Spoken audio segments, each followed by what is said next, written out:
There has recently been discussion about Theresa Sidebotham and Telios Law ever since IHOP KC announced they hired her for training related to abuse prevention. Since this announcement, others who have experienced investigations run by Ms. Sidebotham and/or her law firm have shared their experiences as well. MKs from Ethnos 360 have repeatedly alleged the IHOP investigations, coordinated by Ms. Sidebotham, were disappointing and at times re-traumatizing. When Ethnos 360, then New Tribes Mission, originally hired Ms. Sidebotham, missionaries from that era alleged they warned leadership that this hire would be an obstacle to MKs feeling comfortable participating in the investigations because of the public stances on abuse that had been made by Ms. Sidebotham. Ethnos 360 leadership ignored those warnings. Now seems like a good time to examine the article co-authored by Theresa Sidebotham that some claim compromises her ability to be trusted to do abuse investigation or prevention work. Let's take a look. The title of the article is "Are Protestant Ministries a New Market?"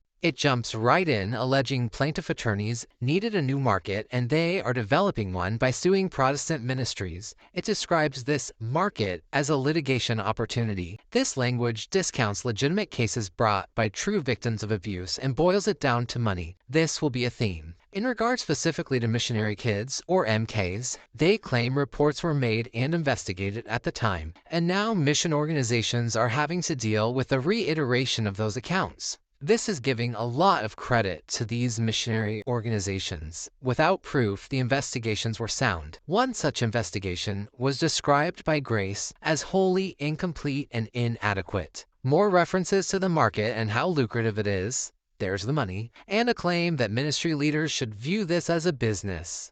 Yes, victims looking for justice should be viewed as a business. Then they argue in favor of a short statute of limitations. They think 3 years is enough. That would prevent a victim from seeking justice after the age of 21, even though Child USA says the average age for a victim of childhood SA to disclose their abuse is 52 years old. Next, they question whether background checks are effective and worth the cost. Back to the money, of course. Then they suggest ministries can investigate abuse themselves, first deciding for themselves if the allegations are credible, as long as they include one outsider. And they can call into question victims' reports by considering consistency, etc. There's a special section of considerations unique to missionary kids where they claim some allegations of abuse in missionary boarding schools conflate actual abuse with typical MK psychological issues. They then state that these painful experiences were often not abusive, but an outcome of a particular choice of lifestyle and occupation by the parents. They claim alleged victims and even investigators are just confused about this. Next, they make the bold and unsubstantiated claim that many accusations are true, but a substantial percentage are exaggerated or untrue. They spend a section critiquing Grace and their report for Ethnos 360.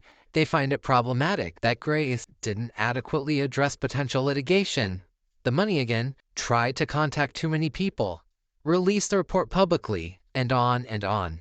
They talk about how ministries have stewardship concerns. How much money should they spend on this? Again with the money. And they end with the admonition, the risks are great. Now is the time to prepare, with a footnote about their job representing religious institutions nationwide and their phone numbers. Wow, that was a ride. In my opinion, there were so many red flags. It's not confusing why MK's alleged discomfort and some allegedly refuse to participate in investigations because of Ms. Sidebotham's role. What do you think? Should ministries hire people who believe these things to conduct child abuse investigations and prevention trainings? How would victims feel talking to someone who publicly declared these ideas?